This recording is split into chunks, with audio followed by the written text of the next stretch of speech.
உயர்த்தி கொடுத்தாதான் ஊழல் ஒழியுன்னாரு. ஊழல் ஒழிஞ்சாதான் உயர்த்தி கொடுக்க முடியும். ஊழலுக்கு துணை போக முடியாது. 50 ரூபா வாங்குறாங்க, 100 ரூபா வாங்குறாங்கன்னா பாதிக்கப்படும் விவசாயிகள். சட்டமன்ற உறுப்பினர்லாம் சொல்லித்தரணும். சட்டமன்ற உறுப்பினர்லாம் ஊழலுக்கு எகென்ஸ்டாக தான் இருக்கணும். அதுக்காக தான் நம்ம முதலமைச்சர்கள் கார் கொடுத்துருக்காங்க.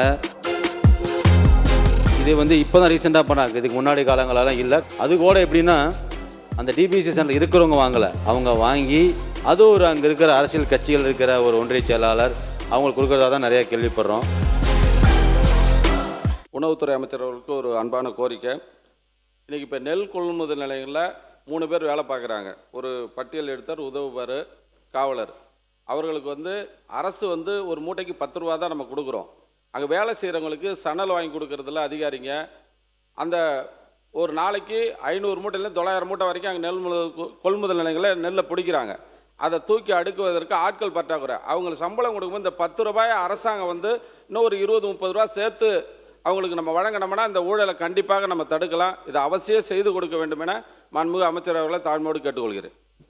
உணவுத்துறை அமைச்சர்கள், பெரிய தலைவர்களே, நம்ம முகுந்தன் எம்எல்ஏ கேட்டிருக்காரு, சட்டமன்ற உறுப்பினர். அவர் ஆலோசனை பரிசீலிக்கப்பட்டு அந்த ஹாஸ்பிட்டலுக்கு கொடுக்குற முயற்சிகளை பண்ணுறோம். 2வது நம்ம சட்டமன்ற உறுப்பினர் குறிப்பிட்டார், டிபிசி சென்டரில் ஒர்க் பண்ணுற 3 பேருக்கு 10 ரூபா கொடுக்குறோம், அதை உயர்த்தி கொடுங்க. உயர்த்தி கொடுத்தாதான் ஊழல் ஒழியுன்னாரு. ஊழல் ஒழிஞ்சாதான் உயர்த்தி கொடுக்க முடியும். ஊழலுக்கு துணை போக முடியாது. 50 ரூபா வாங்குறாங்க, 100 ரூபா வாங்குறாங்கன்னா பாதிக்கப்படும் விவசாயிகள். விவசாயிகள் அவர் பேசும்போது உட்காருங்க, அவர் பேசட்டும். விவசாயிகளுக்கு இது நீங்கள் வாங்குறது விவசாயிகிட்ட வாங்குறீங்க, எல்லாத்துக்கும் தெரிஞ்சது தான். ஒவ்வொரு விவசாயியும் 100 நாள் 200 நாள் தண்ணி இல்லாத காலங்களில் சட்டமன்ற உறுப்பினர்லாம் சொல்லித்தரணும். சட்டமன்ற உறுப்பினர்லாம் ஊழலுக்கு எகென்ஸ்டாக தான் இருக்கணும். அதுக்காக தான் நம்ம முதலமைச்சர்கள் கார் கொடுத்துருக்காங்க. அந்த கார் இல்லாமல் அதுக்குண்டான டிரைவர் பெட்ரோல் டீசல்லாம் கொடுக்குறோம். அது மட்டும் இல்லாமல் அசிஸ்டண்ட்டுக்கு 25,000 கொடுக்குறோம். எல்லாமே நம்ம கொடுத்துருக்காரு. முதலமைச்சரோட கொள்கை ஒன்று தான், எந்த இடங்கள்லையுமே ஊழல் இருக்கக்கூடாது, லஞ்சம் இருக்கக்கூடாது, நேர்மையான ஆட்சிங்கிறத தெளிவுபடுத்துகிறார். அதனால் எந்த இடங்களில் போனாலும் நம்ம இருக்கிற அங்கே டிபிசியில் ஒர்க் பண்ணுற ஒர்க்கர்ஸுக்கும் அங்கே இருக்கிற சுமை தூக்கும் பணியாளர்கள் டிபிசியில் பிசி கிளர்க்குக்கெல்லாம் சொல்லிக் கொடுக்கணும்.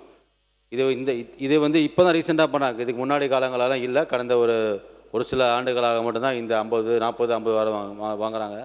அது கூட எப்படின்னா அந்த டிபிசி சென்டர் இருக்கிறவங்க வாங்கலை, அவங்க வாங்கி அது ஒரு அங்கே இருக்கிற அரசியல் கட்சிகள் இருக்கிற ஒரு ஒன்றிய செயலாளர் அவங்களுக்கு கொடுக்குறதா தான் நிறையா கேள்விப்படுறோம். இது அவங்களே நிறையா சொல்லியிருக்காங்க. இதெல்லாம் இந்த சிஸ்டமெல்லாம் மாற்றப்பட வேண்டும். இந்த 50 ரூபா 60 ரூபா வாங்கக்கூடாதுங்கிறத முனைப்பாக இருக்கும். இது மாறும்போது எல்லாம் மாற்றப்படும்.